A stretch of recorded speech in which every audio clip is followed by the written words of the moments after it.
Hello welcome to government 360 government 360 में हूँ आपनो मित्र ब्रिजेश आपનું हार्दिक स्वागत करूँ छूँ।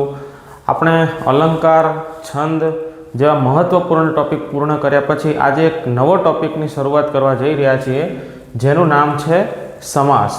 શું છે? સમાસ। દરેક પરીક્ષામાં મિત્રો ઓછામાં ઓછા 1 થી 2 માર્ક્સ અને વધુમાં વધુ ઘણા બધા 5 થી 6 માર્ક્સ જેવું પરીક્ષાલક્ષી જે પ્રમાણે વ્યાકરણ પૂછવાનું હોય એમાં अलंकार छंद અને ગુજરાતી વ્યાકરણ એમાં આપણે સમાસનો ઉલ્લેખ હોય ને હોય જ છે। એટલે આ કહેવાય ને કે ગુજરાતી વ્યાકરણ ટોપિક આપણને એક્ઝામમાં આપ્યો હોય એટલે સમાસ એની અંદર પૂછાશે।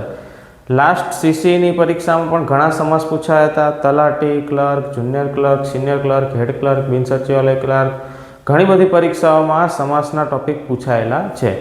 तो आज आपणे समासने एकदम बेसिक थी शुरुआत करवानी है। जेने समास में कई ज खबर नहीं पड़ती एने समासनो आ लेक्चर जोया पछी अने आवनारा दरेक lecture 1 by 1 step by step notes साथे बनाव्या साथे जोया पछी एने समास में कोई तकलीफ नहीं रहे एनी गेरंटी अमारी छे।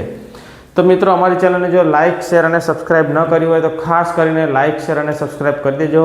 अने समय न बगाड़ता आपणे शरू करीए छीए समास। तो कहेवाय समास। समास एटले शुं? तो समास बे शब्दोनो वड बनेलो छे। सम प्लस आस। शुं कहेवाय? सम प्लस आस। सम एटले शुं थाय छे? साथे थाय। शुं थाय? सम एटले साथे अने आस एटले थाय बेसवुं। आस एटले शुं थाय? बेसवुं थाय। सम एटले साथे अने आस एटले बेसवुं। आम शब्दोनुं एक साथे बेसवुं शुं कहेवाय? शब्दोनुं एक साथे बेसवुं एटले एने समास कहेवाय छे।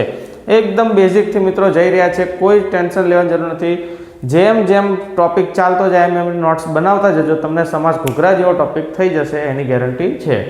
चलो तो समासनो अर्थ क्लियर थई गयो। सम एटले साथे, आस एटले बेसवुं, एक साथे बेसवुं एटले एने कहेवाय छे समास। मित्रों शुं कहेवाय छे? समास। आगळ वधीए। समास एटले शुं के जुदा जुदा अर्थवाळा। शुं कहेवाय छे? जुदा जुदा अर्थवाळा बे के तेथी वधु पदो एटले के शब्दो जोड़ाईने नवो अर्थवाळो शब्द बने छे तो एने आपणे समास पण कही शकाय छे।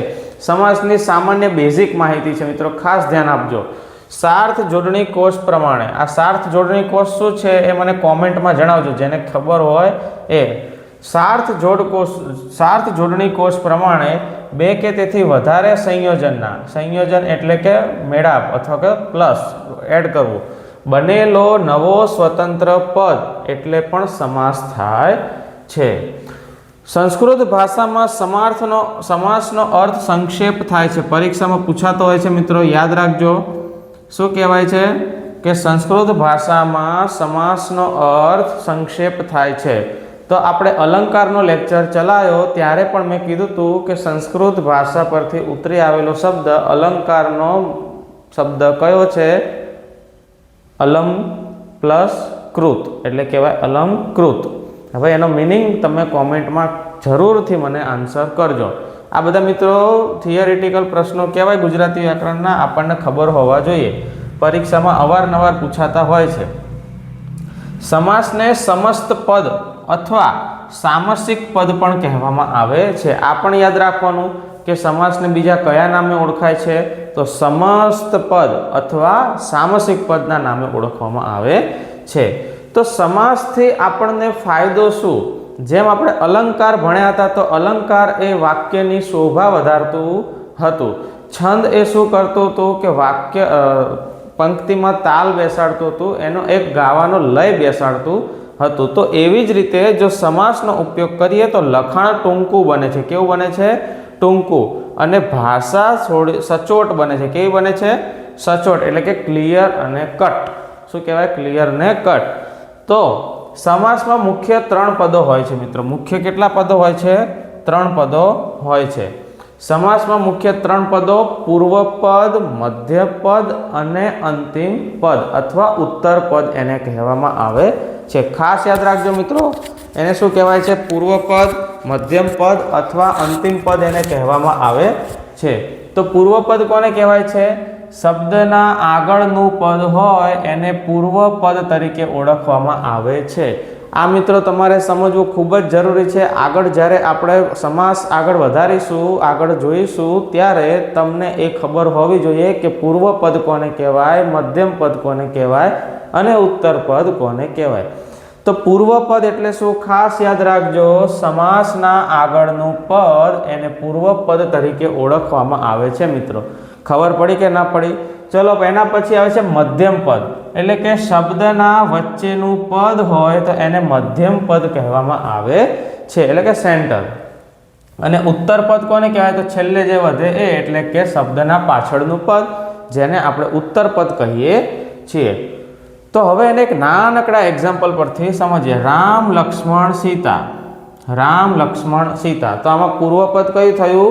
રામ છે એ પૂર્વપદ થયું, લક્ષ્મણ છે એ મધ્યમ પદ થયું અને સીતા છે એ ઉત્તર પદ થયું. રામ લક્ષ્મણ સીતા, પૂર્વપદ, મધ્યમ પદ અને ઉત્તર પદ, આ 3 પદો થયા. મિત્રો રેડી છે? ચલો આગળ વધીએ. સમાસના કેટલા પ્રકાર પડે છે? સમાસના મુખ્ય 3 પ્રકાર પડે છે. મિત્રો કેટલા પ્રકાર પડે છે? 3 પ્રકાર પડે છે. સર્વપદ પ્રધાન સમાસ. શું નામ છે? સર્વપદ. સર્વ એટલે બધું જ, બધા જ પદોનો મહત્વ હોય તો એને સર્વપદ પ્રધાન સમાસ કહેવામાં આવે છે. પછી આવે છે એક પદ પ્રધાન સમાસ. તો એક પદ પ્રધાન સમાસ કોને કહેવાય? જેમાં એક પદનું મહત્વ હોય તેને એક પદ પ્રધાન સમાસ કહેવામાં આવે છે. હવે આવે છે અન્ય પદ પ્રધાન સમાસ. શું કહેવામાં આવે છે? અન્ય પદ પ્રધાન સમાસ, જેમાં કોઈ ત્રીજા પદનું અથવા અન્ય પદનું મહત્વ હોય. શું હોય? મહત્વ હોય છે, તેને અન્ય પદ પ્રધાન સમાસ કહેવામાં આવે છે. મિત્રો આ છંદની બેઝિક માહિતી છે. આટલું તમને ખ્યાલ હોય તો આપણે આગળના સ્ટેપમાં આગળ વધી શકીએ છીએ. આટલું આપણને જરૂરથી ખબર હોવી જોઈએ કે સમાસ એટલે શું? તો કે સમ એટલે સાથે, આસ એટલે બેસવું, સાથે બેસવું એટલે સમાસ કહેવાય છે. સમાસ એટલે જુદા જુદા અર્થવાળા 2 કે તેથી વધુ પદો જોડાઈને એક શબ્દ નવો બને છે, તેને પણ કહે છે. સમાસનો સાંસ્કૃતિક અર્થ થાય છે સંક્ષેપ. અને સમાસથી આપણને શું ફાયદો થાય? તો લખાણને ટૂંકું બનાવી શકાય છે અને ભાષા આપણી સચોટ બને છે. સમાસના ખાસ યાદ રાખવા જેવા પદો છે, 3 પદો છે: પૂર્વપદ, મધ્યપદ અને ઉત્તરપદ. શબ્દના આગળના પદને પૂર્વ કહે છે, વચ્ચેના અને મધ્ય કહે છે, અંતિમ એટલે કે ઉત્તરપદને ઉત્તરપદ એટલે કે અંતિમ જે શબ્દો હોય એને ઉત્તરપદ કહેવામાં આવે છે. સમાસના 3 પ્રકાર હોય છે, એટલે કે એક પદ પ્રધાન સમાસ, જેમાં એક પદનું મહત્વ હોય છે, સર્વપદ પ્રધાન સમાસ, દરેક પદનું મહત્વ હોય છે, અને અન્ય પદ પ્રધાન સમાસ, જેમાં કોઈ ત્રીજાનું આપણને વ્યક્તિત્વ અથવા જાણકારી આપવામાં આવેલી હોય છે. તો મિત્રો આ તો સમાસનો બેઝિક લેક્ચર. નેક્સ્ટ લેક્ચરમાં આપણે એ જોઈશું કે સર્વપદ પ્રધાન સમાસમાં કેટલા સમાસ આવે, એક પદ પ્રધાનમાં, અન્ય પદ પ્રધાનમાં, અને દરેક સમાસને શોર્ટમાં કેવી રીતે યાદ રાખવા એની વિશે આપણે ચર્ચા કરીશું. તો બન્યા રહો અમારી સાથે ગવર્મેન્ટ 360 સાથે. હું તમારો મિત્ર બ્રિજેશ. ખાસ કરીને લાઇક, શેર અને સબસ્ક્રાઇબ મિત્રો કરી દેજો, જેથી અમારા વિડીયો તમને સમયસર મળતા રહે. તો મળીએ નેક્સ્ટ લેક્ચરમાં મિત્રો. જય હિન્દ.